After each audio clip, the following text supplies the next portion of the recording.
Halo semuanya, saya akan melakukan unboxing untuk kipas yang agak aneh lagi, yaitu kipas noise blocker B12 strip 2 versi NB E-Loop, yaitu kipas yang dengan model baling-balingnya yang disambungkan seperti ini, yang terlihat cukup aneh. Dari boxnya sendiri juga sudah terlihat.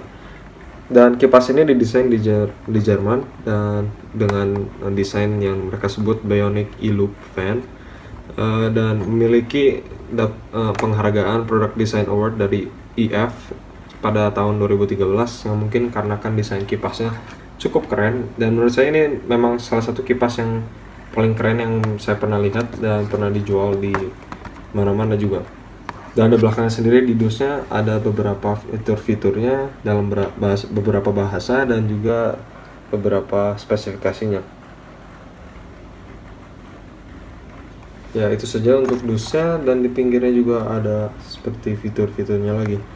Kipas ini juga dibuat dari bahan makrolon, yaitu hanya sebuah nama yang mereka sebutkan untuk bahan plastik yang lebih canggih yang mereka buat. Dan kipas ini juga memiliki garansi 6 tahun.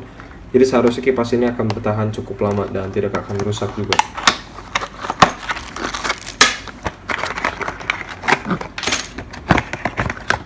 Dan di dalam dusnya aksesorinya tidak terlalu banyak, cukup simpel, dan ada kipasnya sendiri di dalam.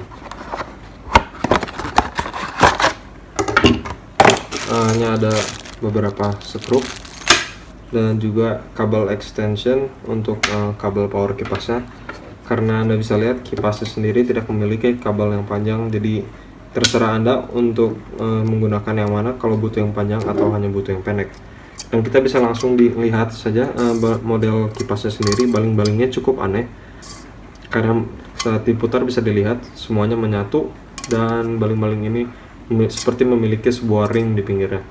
Dan gunanya ini adalah untuk lebih memfokuskan udaranya dan tidak membiarkan udara yang sudah ditiup, misalnya saat ada radiator, untuk tidak bisa balik lagi lewat celah-celah di pinggir.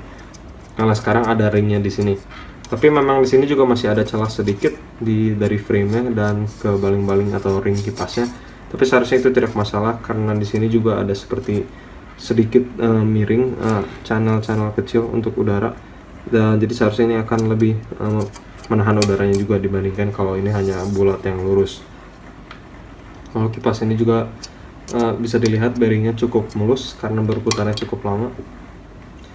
Tapi itu juga mungkin karena banyak berat di pinggir-pinggir baling-balingnya, yang mungkin kipas ini karena itu akan berputar lebih lama, karena kalau lebih banyak berat di bagian luar tentu saja akan memberikan kipas ini lebih banyak tenaga untuk berputar saat kita sudah berhenti memutarkannya.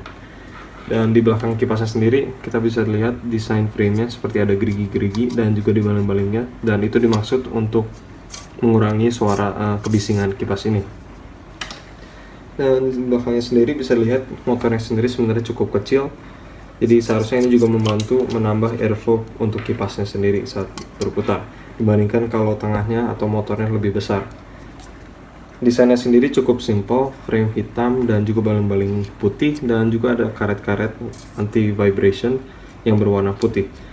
Dan kipasnya juga desainnya agak aneh karena frame-nya sebenarnya lebih besar daripada 12 cm sedikit. Jadi mungkin kalau membutuhkan memasang dua kipas berlempetan, ini akan sedikit bermasalah. Tapi untuk kebanyakan orang seharusnya ini tidak ada masalah sama sekali. Tapi tentukan saja saat kalau Anda ingin menggunakan kipas ini.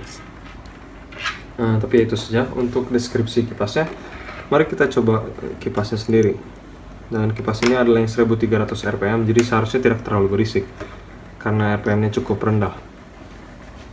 Bisa dilihat kipasnya langsung berputar, jadi sepertinya kipas ini sangat efektif kalau digunakan untuk kecepatan rendah, karena bisa menggunakan voltase yang sangat rendah dan sudah mulai berputar.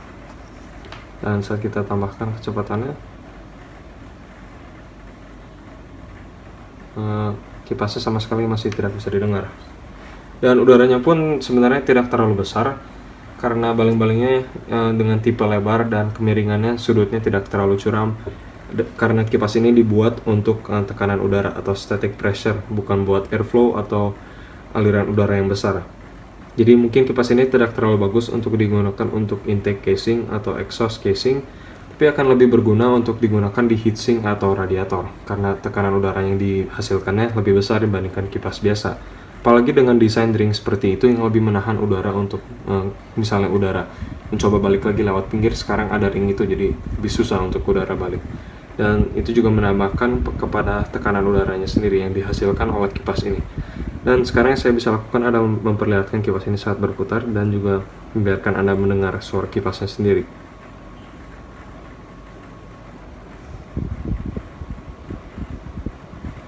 Yang sebenarnya memang tidak ada suara apa-apa kalau bisa Anda coba dengar, karena kipasnya sendiri berputarnya tidak terlalu kencang, hanya 1300 rpm. Apalagi yang saya bisa bilang adalah sepertinya kipas ini juga bisa dibilang saat diputar agak aneh rasanya, mungkin karena banyak berat di pinggir baling-balingnya jadi memiliki efek seperti gyroscope atau gyro, karena ini ya mungkin beratnya lebih banyak di pinggir baling-balingnya, dan itu juga alasan kenapa kipas ini berputar sangat lama kalau sudah dimatikan. Tapi mungkin juga itu karena bearingnya memang sangat mulus juga yang didesain oleh noise blocker sendiri. Terima kasih sudah menonton video ini, dan jika Anda menyukainya tolong pencet like dan juga tolong klik subscribe untuk melihat video-video saya yang lain. Terima kasih.